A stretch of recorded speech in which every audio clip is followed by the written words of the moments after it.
Last की video में हमने फंडामेंटल राइट्स पढ़े थे, बहुत डिटेल में मैंने आपको पढ़ाया था। रिट्स मैंने आपको पढ़ाई थी और 12 से 35 तक जितने भी आर्टिकल्स आते हैं पार्ट 3 में वो मैंने सारे आपको करवाए थे।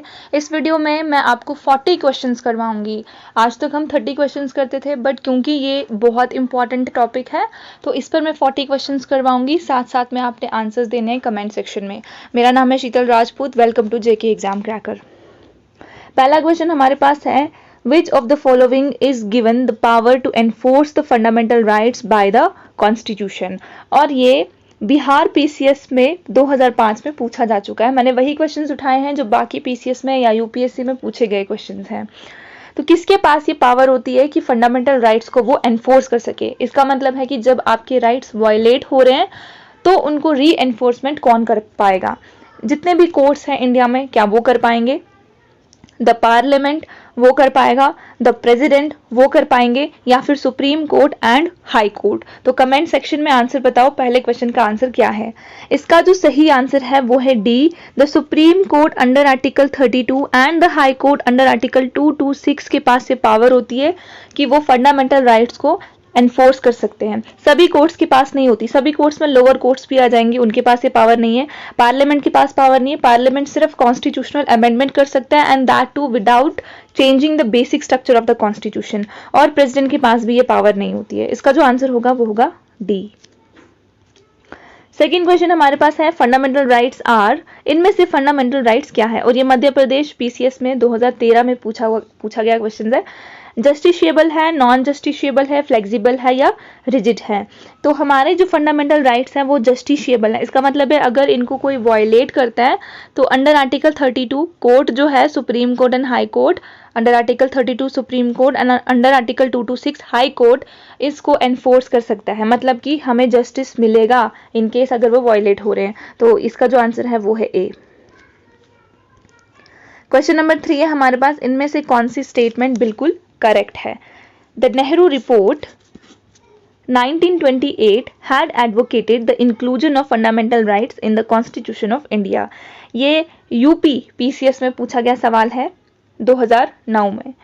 The government of India act 1935 referred to fundamental rights. August offer जो 1940 का था, इसमें फंडामेंटल राइट्स का जिक्र था। या फिर जो क्रिप्स मिशन आया था 1942 में, इसमें फंडामेंटल राइट्स के बारे में बताया गया था। ये चारों चीजें मैं आपको डिटेल में पढ़ा चुकी, बात कही गई थी। ठीक है, तो इसका जो आंसर है वो है ए। अगला क्वेश्चन हमारे पास है, which one of the following statement is correct? ये यूपीएससी के 2017 के प्रीलिम्स में पूछा गया क्वेश्चन है, बहुत रीसेंट है। तो आपको मैं एक बात बता दूं, क्वेश्चंस रिपीट होते हैं एक पीसीएस में दूसरे पीसीएस में। इवन जो यूपीएससी में पूछे गए सवाल है उनको आप ज्यादा प्रैक्टिस करें, वही सवाल पीसीएस भी उठाती है। और हमारा पैटर्न तो PC the claims of the state against the citizens. जो हमारे पास राइट्स हैं, हमारे पास नहीं, ये कह रहे हैं कि जो राइट्स हैं वो स्टेट का क्लेम है अगेंस्ट द सिटीजन, हमारे खिलाफ। राइट्स प्रिविलेज है जो हमारे कॉन्स्टिट्यूशन में है। राइट्स क्लेम है सिटीजन्स के against the state, state tyrant ना हो जाए, इसीलिए संविधान ने हमें कुछ राइट्स प्रोवाइड किए हैं। या फिर कुछ सिटीजन्स को ये राइट्स है और उनके लिए ये प्रिविलेज है। इसका जो सही आंसर है वो है C, rights are the claims of the citizen against the state. C is the right option. Next question हमारे पास 5th क्वेश्चन है, फंडामेंटल राइट्स, ये इनमें से क्या? तो fundamental rights can not be suspended, can be suspended by order of prime minister, can be suspended on the will of president, may be suspended during emergency.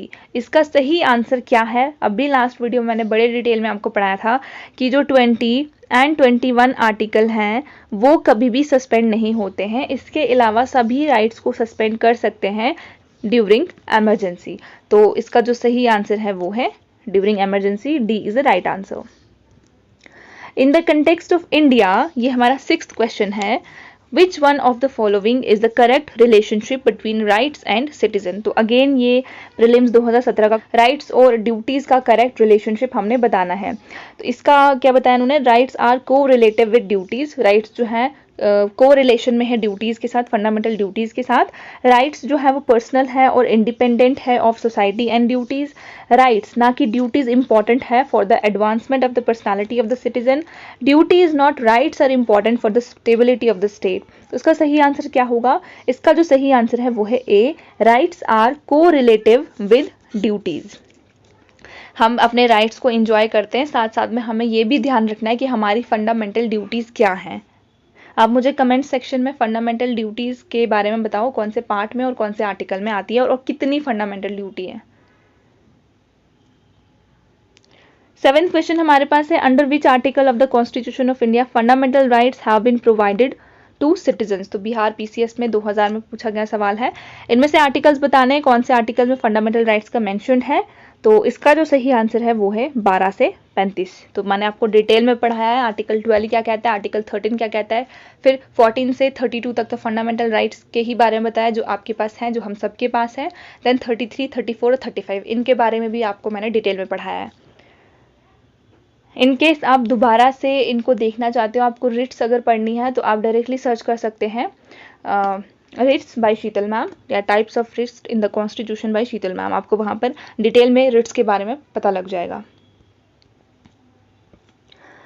अगला question हमारे पास है, which one of the following articles of the Indian constitution puts an absolute limitation on the legislative power.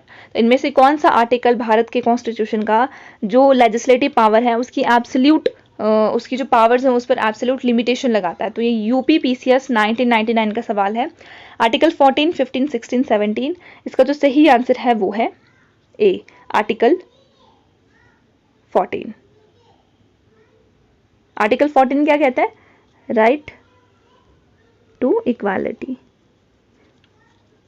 Actually right to equality 14 से 18 तक आता है, लेकिन article 14 क्या कहता है? Equality before law and equal protection of law. तो अगर आपको नहीं पता ये क्या है तो आप मेरी वीडियो फिर से देख लो, लेक्चर वाली video.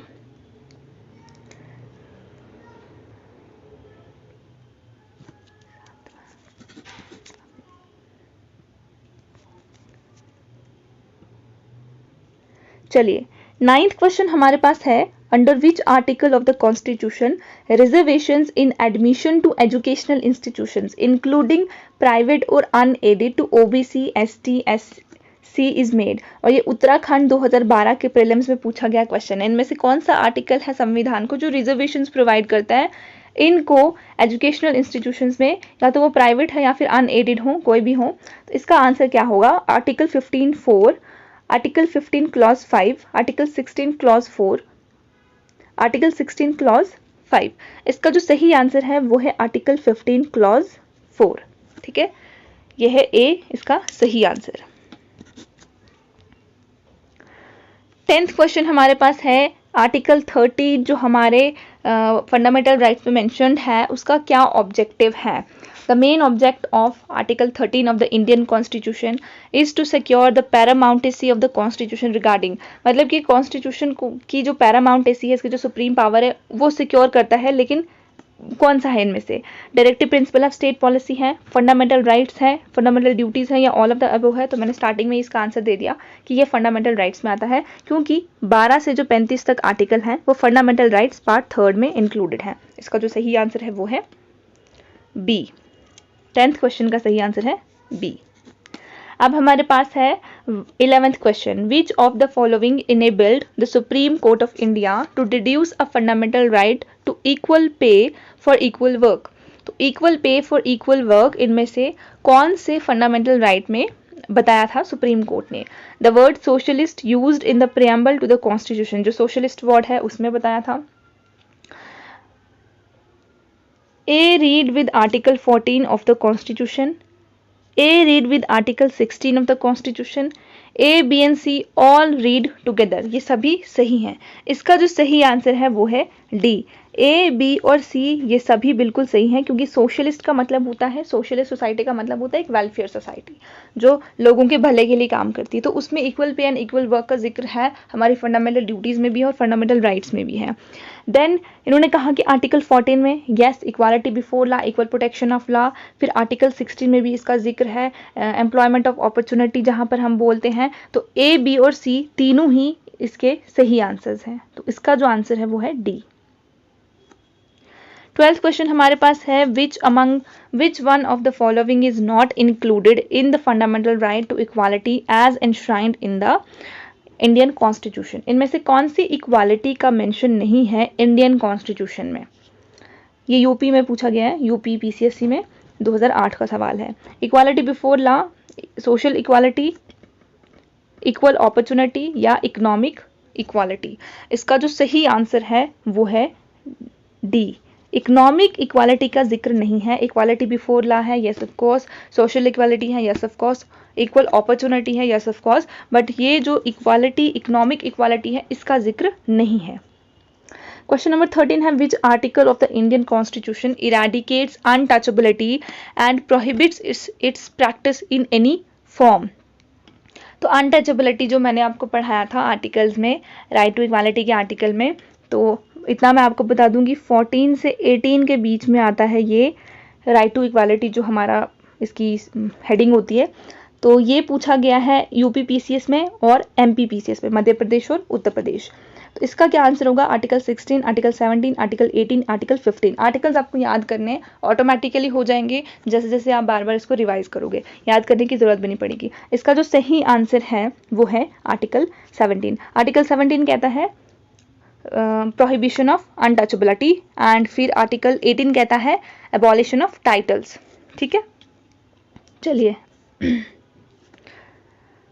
Eradication of all types of social discrimination comes under which generation of human rights? तो झारखंड पीसीएस में पूछा गया सवाल है, 14th क्वेश्चन है ये हमारा, कि सभी टाइप्स की सोशल डिस्क्रिमिनेशन का जो इरेडिकेशन है वो कौन सी जनरेशन ऑफ ह्यूमन राइट्स में आता है? First generation, second generation, third generation या फोर्थ जनरेशन? इसका जो सही आंसर है वो है सेकेंड जनरेशन। चलिए, अब हम बात करेंगे हमारे 15th क्वेश्चन की। Which one of the following articles of the Constitution deals with the fundamental rights related to exploitation of children? तो exploitation of children Himachal Pradesh के पीसीएस में, यूपी पीसीएस में और अगेन यूपी पीसीएस 2005 में, 9 में और 11 में रिपीटेडली पूछा गया, और हिमाचल प्रदेश 2019 बहुत रिसेंट है ये पूछा गया है, एक्सप्लॉयटेशन ऑफ चिल्ड्रन। तो देखिए जो आर्टिकल 23 और 24 है ये राइट अगेंस्ट एक्सप्लॉयटेशन की बात करता है, जिसमें जो 23 है ये ह्यूमन ट्रैफिकिंग को प्रोहिबिट करने की बात करता है, और 24 कहता है कि चाइल्ड लेबर नहीं होनी चाहिए। तो चिल्ड्रन से रिलेटेड यहाँ पे पूछा है, इसका जो आंसर है वो है सी, 24। अब हमारे पास 16th क्वेश्चन है which article of the constitution of India is related to freedom of press? तो बड़ा ही इंपॉर्टेंट क्वेश्चन है, इसमें हमारी जो रैंक है वो बहुत कम आई है इस साल। आप मुझे कमेंट सेक्शन में बताओ कि फ्रीडम ऑफ प्रेस, जो प्रेस के रिलेटेड जो भी डेटा रिलीज होता है, रैंक्स रिलीज होती हैं, उसमें हमारी रैंक क्या है। अगेन ये 47th Bihar PCS, UP PCS और छत्तीसगढ़ पीसीएस में पूछा गया सवाल है। तो फ्रीडम ऑफ प्रेस आर्टिकल 19, 20, 21, 22, तो इसका जो सही आंसर है वो है आर्टिकल 19। ठीक है, फ्रीडम ऑफ प्रेस। चलिए, अब हमारे पास है which one of the fundamental rights was amended as a result of the decision of Supreme Court of India in State of Madras versus Champakam Dorai Rajan case। ये Uttar Pradesh PCS 1997 का सवाल है। Right to equality before law, right against discrimination, right against untouchability, right to freedom of speech and expression। इसका जो सही answer है वो है right against discrimination। ये जो केस हुआ था state of Madras versus Champakam Dorai Rajan case, इसमें सुप्रीम कोर्ट ने कौन सा फंडामेंटल राइट अमेंड किया था? वो था राइट अगेंस्ट डिस्क्रिमिनेशन। तो B is the right answer. अब 18th क्वेश्चन हमारे पास है a court can presume that any act consisting offense was committed on the ground of untouchability if such offense is committed in related to. तो इनमें से ये मध्य Pradesh PCS का पूछा गया सवाल है 2013 का। ये कह रहे हैं कि अनटचेबिलिटी जो आप करोगे, ऑफेंस जो कमिट करोगे, तो ये किसके रिलेशन में आपको इस पे सजा मिलेगी? मेंबर ऑफ एससी, अगर आप एससी की इंसल्ट करते हो, या फिर एसटी की, या फिर किसी भी कम्युनिटी के मेंबर की, या फिर नन ऑफ द अबव। इसका जो सही आंसर है वो है a member of the SC category. तो इनके बारे में आपको कोई भी ऐसी चीज़ नहीं बोलनी है, इवन किसी के बारे में भी नहीं बोलनी है, बट यहाँ पे जो आंसर है वो है a member of SC category. तो अब हमारे पास 19th क्वेश्चन है, which article of the Indian constitution protects persons right to travel abroad, कि जो पर्सन है वो अब्रॉड जा सकता है। तो यूपी पीसीएस 1997 का सवाल है, आर्टिकल 14, 19, 21 या नन ऑफ द अबव। देखो आप इसमें कंफ्यूज हो सकते हो कि राइट टू फ्रीडम है, और इसमें हमें जो सब क्लॉज दिए हुए हैं उसमें एक क्लॉज ये भी है कि राइट टू मूव या right to reside inside the territory of India, लेकिन यहाँ पे अब्रॉड की बात की है। इसका जो सही आंसर है वो है article 21, right to life and personal liberty, तो आप कहीं पर भी जा सकते हो। इसके बाद 20th क्वेश्चन हमारे पास है, which article of the constitution of Indian republic relates to the protection of life and personal liberty. ये रिपीटेडली पूछा गया सवाल है, उत्तराखंड पीसीएस में पूछा गया 2016 में। तो 19 आर्टिकल, 21, 20 या 22, मैंने अभी बताया कि protection of life and personal liberty कौन से राइट में आता है, वो है आर्टिकल 21। राइट टू प्राइवेसी भी इसी में आता है, राइट टू एजुकेशन जो चिल्ड्रन के लिए 6 से 14 साल के बच्चे हैं, फ्री एंड कंपलसरी एजुकेशन, वो भी इसी में आता है। एनवायरमेंट से रिलेटेड राइट भी इसी में आता है, राइट टू प्रोटेस्ट भी इसमें आता है। इसमें बहुत सारे राइट्स आते हैं, तो मेन जो है वो राइट टू प्राइवेसी है, ये एजुकेशन वाला है, लाइफ एंड पर्सनल लिबर्टी वाला है, तो ये सब इंपॉर्टेंट राइट्स है। चलिए अब हम बात करेंगे 21st क्वेश्चन की, by which of the following grounds a citizen's freedom of expression may not be subjected to restriction. आप पे रिस्ट्रिक्शन नहीं लग सकती है फ्रीडम ऑफ एक्सप्रेशन पर, इनमें से कौन सी चीज अगर आपके साथ नहीं होती है या आप नहीं करते हैं। छत्तीसगढ़ पीसीएस में पूछा गया 2013 का सवाल, sovereignty of India, public order, court, contempt of court या अनबिकमिंग क्रिटिसिज्म। देखिए आप अपनी कोई चीज़ एक्सप्रेस कर रहे हो, आपने इंडिया की सोवरेनिटी को हार्म नहीं करना है, आप ऐसी चीज़ ऐसा कमेंट मत करो जिससे पब्लिक ऑर्डर खराब होगा, कोर्ट की गरिमा का हनन ना करें, वायलेशन ना करें, और ये इसका सही आंसर है, answer D is a right answer. क्यों? क्योंकि आपका जो फ्रीडम ऑफ एक्सप्रेशन है वो कोई क्रिटिसिज्म नहीं ले रहा है किसी से भी, तो फिर आप जो है आप पर रेस्ट्रिक्शंस नहीं लगाई जाएंगी, तो D is the right answer. 22 question हमारे पास है, Indian constitution did not give right to freedom to press but it is included in. तो उत्तराखंड में पूछा गया सवाल है ये, और यूपी में भी। जो इंडियन कॉन्स्टिट्यूशन है उसने एक्सक्लूसिवली राइट टू फ्रीडम के बारे में नहीं, right to freedom of press के बारे में नहीं बताया है हमारे संविधान में, लेकिन कहीं ना कहीं एक सब क्लॉज के अंदर इसको ऐड किया है। वो कौन सा है? Article 19(1)(a), article 19(1)(b), article 19(1)(c), article 19(1)(d। इसका जो सही आंसर है वो है ए, आर्टिकल 19(1)(a। ठीक है, ये इंपॉर्टेंट क्वेश्चन है। Under which article of Indian constitution wearing of kirpans by Sikh is deemed as a right to freedom of religion. तो right to freedom of religion कौन से आर्टिकल तक आता है? 25 से 28 तक। तो इनमें से जो सिख लोग हैं, सिख रिलीजन के जो लोग हैं, वो कृपान्स रखते अपने साथ में, ये इनका right to freedom of religion है। तो कौन से वाले आर्टिकल में ये आता है? आर्टिकल 24, 25, 26 या 27? इसका जो सही आंसर है वो है आर्टिकल 25। तो ये हमारा 23rd क्वेश्चन भी हो गया। अब हम बात करेंगे 24th क्वेश्चन की, which one of the following rights is available under article 19(1)(d) read with article 21। तो यूपी पीसीएससी में पूछा गया सवाल 2004 में, 2003 में एंड देन 2002 में। Right to travel abroad, right to shelter, right to privacy, right to information. इसका जो सही आंसर है वो है बहुत इंपॉर्टेंट, राइट टू प्रिवेसी, जो थोड़ा रिसेंट भी है और ये अंडर आर्टिकल 21 में भी आता है, और ये आर्टिकल 19(1)(d) में भी इसका मेंशन अवेलेबल है। तो C is the right answer. 25th question हमारे पास है, which one of the following does not fall within the purview of article 21। UPPSC 2017 का सवाल है, medical aid to injured by a doctor, sexual harassment of women at workplace, pollution of the equality of water and capital punishment. Does not fall पूछा है, जो इस category article 21 के under नहीं आता है वो है कैपिटल पनिशमेंट। इसके बारे में कोई जिक्र नहीं है, बाकी सभी चीज़ें मैंशनड है आर्टिकल 21 में। तो अब हम बात करेंगे 26th क्वेश्चन की, which one of the following pairs is not correctly matched. UP PCSC 2015 और उड़ीसा के पीसीएस में 2018 में पूछा गया सवाल है, करेक्टली मैच नहीं कर रहे, हमने वो बताना, मतलब कि आर्टिकल्स देखने और इनका जो ये पीछे बताया है वो मैच करना है। Prohibition of traffic in human beings and forced labour article 23, protection of interest of minorities article 29, right to constitutional remedies article 32, right of minorities to establish and administer educational institutions। इसका जो सही answer है वो है D. क्यों? ये सभी बिल्कुल सेम है। जो आर्टिकल 31 है ना, वो तो राइट टू प्रॉपर्टी था जो डिलीट हो गया, और अब ये एक लीगल राइट है अंडर आर्टिकल 300A। तो ये D is a right answer, ये फॉल्स स्टेटमेंट है। अब है 27th सवाल, Which one of the following is not properly matched? इनमें से कौन सा प्रॉपरली मैच नहीं करता है? यूपी में 2009 का सवाल है ये। Article 23 prohibition of traffic in human and forced labour. तो ऐसे मैच करने के लिए आपको बहुत सारे सवाल आ जाएंगे।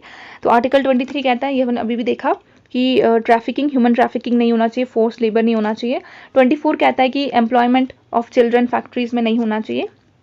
26 कहता है कि रिलीजियस अफेयर्स को मैनेज करने का फ्रीडम, और 29 कहता है कि freedom of establishment and administration of educational institutions by minorities. तो इसका जो सही आंसर है वो है डी। ये इसके बारे में बात नहीं करता है 29, क्योंकि 29 और 30 आर्टिकल जो है वो cultural and educational rights provide करता है। तो यहाँ पर ये जो है ये रिलीजन से रिलेटेड इन्होंने बताया है। तो D is the right answer. अब हम बात करेंगे 28th क्वेश्चन की। Article 25 of Indian constitution refers to, UPPCS 1996 का सवाल है प्रीलिम्स का। आर्टिकल 25 क्या कहता है? Right to equality, right to property, right to freedom of religion, protection of minorities. तो इसका आंसर है फ्रीडम ऑफ रिलीजन, 25 से 28। तो C is the right answer. तो यहाँ पे 25 पूछा है। अब हम बात करेंगे 29 सवाल की, जो है under the Indian constitution who is the guardian of the fundamental rights. तो गोवा पीसीएस 2017 का सवाल है। इनमें से कौन है जो फंडामेंटल राइट्स का गार्जियन है? तो पार्लियामेंट है, प्रेसिडेंट है, सुप्रीम कोर्ट है या कैबिनेट है? तो जब मैंने आपको पढ़ाया था तो मैंने वहाँ पे आपको बताया था कि supreme court is the guardian and defender of our fundamental rights. ये प्रोटेक्ट करता है हमारे फंडामेंटल राइट्स को। इसका जो सही आंसर है वो है सी। 30th क्वेश्चन को हम डिस्कस करने वाले हैं। Which one of the following statement is not correct? UP prelims 2013, K M. Munshi was one of the members of drafting committee of the constitution. हम नॉट करेक्ट बोलना है, यानी false statement. The constitution of India was adopted by the constituent assembly. The panchayat raj was recommended by Balwant Rai Mehta committee 1957। The President of India is the guardian of the fundamental rights under the Constitution। क्या बोला है? False बोला है। अभी अभी मैंने आपको बताया कि गार्जियन कौन है? गार्जियन तो सुप्रीम कोर्ट है। तो ये वाली जो स्टेटमेंट है वो गलत हो गई। तो D is the right answer of the 30th question. Let's move on, let's move further. Okay, 31st question है, by which of the following case parliament got the right to amend fundamental rights. Madhya Pradesh PCS 1991 का सवाल। इनमें से कौन से case में parliament को ये राइट मिला था कि वो फंडामेंटल राइट्स को अमेंड कर सकते हैं without affecting the basic structure of the constitution?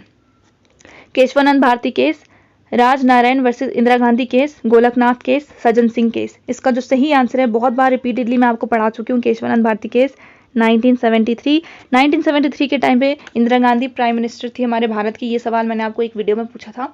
तो इसका आंसर है इंदिरा गांधी। और 1973 में ही हमने प्रोजेक्ट टाइगर भी चलाया था। तो देखो, चीज़ों को कनेक्ट करके पढ़ोगे तो बहुत इजी हो जाएगी चीज़ें याद करना। अलग अलग से पढ़ोगे तो फिर डिफिकल्टी फेस करनी पड़ेगी। तो कनेक्ट करके देखो, कोई डेट सामने आती है तो रिमाइंड करो कि इस डेट को क्या हुआ था, क्या क्या हुआ था, वर्ल्ड में क्या हो रहा था, इंडिया में क्या हो रहा था। तो ऐसे पढ़ो। तो इसका जो आंसर है वो है केशवानंद भारती केस। 32 क्वेश्चन हमारे पास है। Which one of the following writs can be issued by a high court to secure the liberty of the individual? तो यूपीपीसीएस 2015 में पूछा गया है। इनमें से कौन सी रिट जो है वो इंडिविजुअल की लिबर्टी को प्रोटेक्ट करती है? मैंडामस, क्योवरेंटो, हैबियस कॉर्पस या प्रोहिबिशन? इसका जो सही आंसर है वो है हैबियस कॉर्पस। क्यों? हैबियस कॉर्पस क्या कहते हैं? To have a body of. इसका मतलब है कि अगर किसी पर्सन को illegally unlawfully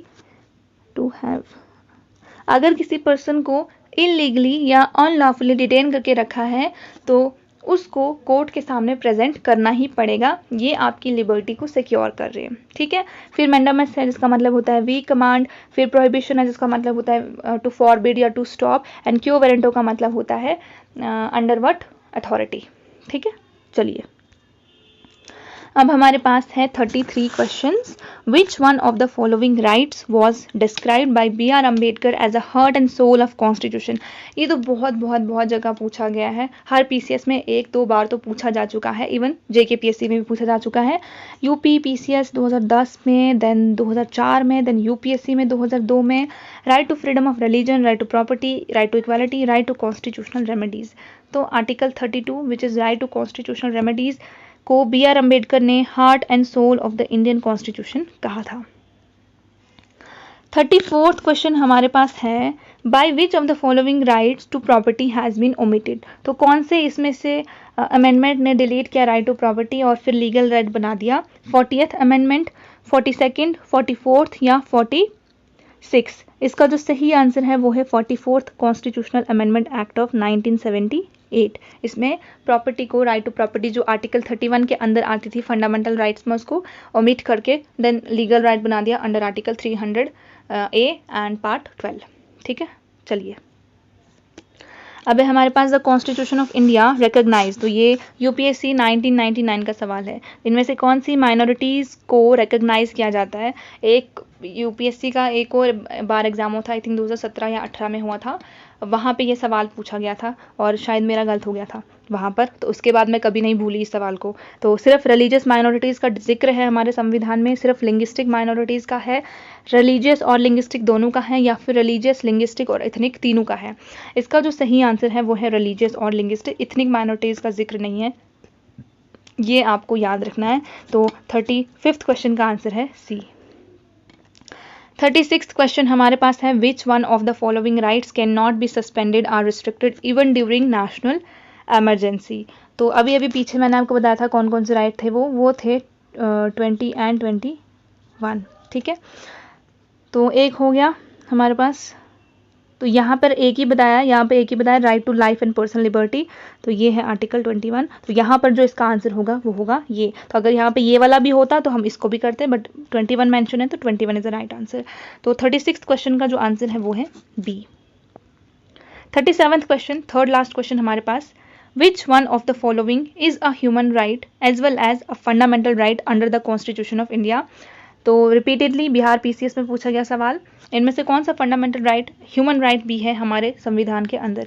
right to information, right to work, right to education, right to housing. इसका जो सही आंसर है वो है राइट टू एजुकेशन। ये एक ह्यूमन राइट भी है as well as a fundamental right under the constitution of India. तो 37th क्वेश्चन का जो आंसर है वो है right to education, C is the right answer. 38th question हमारे पास है the word Hindu in article 25 of the constitution of India does not include. तो यूपी पीसीएस 2014 और उत्तराखंड पीसीएस 2016 में पूछा गया सवाल, इनमें से जो वर्ड हिंदू हमारे आर्टिकल 25 जो राइट टू रिलीजन की बात करता है, right to freedom of religion, उनमें से कौन से रिलीजन के लोगों को इंक्लूड नहीं करता है? बुद्धिस्ट, जैन, पारसीज या सिख? इसका जो सही आंसर है वो है पारसीज। पारसीज को इंक्लूड नहीं किया है इस हिंदू वर्ड में। बुद्धिस्ट भी आते हैं, जैन भी आते हैं और सिख भी आते हैं। तो C is the right answer. अब हमारे पास है which one of the following writs is regarded as the greatest safeguard for the liberty of a person. तो अभी मैंने बताया कि जो लिबर्टी है, ये जब भी आपको कहीं दिखेगा तो हैबियस कॉर्पस याद रखना, अनलॉफुल डिटेंशन आपकी कोई भी नहीं कर सकता है। तो B is the right answer of this question. 39th question, the second last question. अब हम पहुंच गए हमारे लास्ट सवाल पर, और ये है which of the following rights are not available to all persons in India. तो इनमें से कौन से राइट्स जो है अवेलेबल नहीं है सभी लोगों को? तो ये वेस्ट बंगाल पीसीएस, ममता दीदी की सरकार जहाँ पर है, 2019 वहाँ पे पूछा जा चुका है। अच्छा, एक सवाल है आपसे, अभी उत्तराखंड के जो सीएम हैं वो चेंज हो चुके हैं, 4 महीने भी नहीं रहे वो, ऐसा क्यों हुआ? ऐसा क्यों हुआ कि 4 महीने भी वो जो सीएम है वो नहीं रह पाए, और सेम तलवार अभी ममता बनर्जी की गर्दन पर भी लटक रही है, इसलिए वो बार बार इलेक्शन कमिश्नर ऑफ इंडिया से गुहार लगा रही है कि प्लीज़ आप बाईपोल इलेक्शंस कंडक्ट करवाइए। ऐसा क्यों है? क्या आपने इसके बारे में पढ़ा है? अगर आपने नहीं पढ़ा है, मैं रेकमेंड करूँगी इसके बारे में पढ़िए, और अगर आपको पता है तो आप कमेंट सेक्शन में मुझे बताइए। एंड अपना फुल स्कोर भी मुझे बताना, आउट ऑफ 40 आपका स्कोर क्या रहा। Which of the following rights are not available to all persons in India? Equality before law, right against discrimination, freedom to move freely throughout the country, right to contest election. 134, 124, 123, 234। इसका जो answer है वो है 234। तो ये सभी persons in India को available नहीं है, तो D is the right answer. मुझे उम्मीद है आपको मेरे वीडियोस पसंद आते हैं। अगर पसंद आते हैं तो आई हैव अ रिक्वेस्ट, मेरी वीडियो को लाइक कीजिए। जिसकी भी वीडियो आपको पसंद आती है उसकी वीडियो को आप लाइक कीजिए, अप्रिशिएट कीजिए हमारे काम को कमेंट सेक्शन में कमेंट करके, वीडियो को लाइक करके। और कोई एफर्ट आपको नहीं लगाना है और कुछ नहीं हम आपसे मांग रहे हैं, जस्ट लाइक कीजिए और कमेंट कीजिए। Thank you.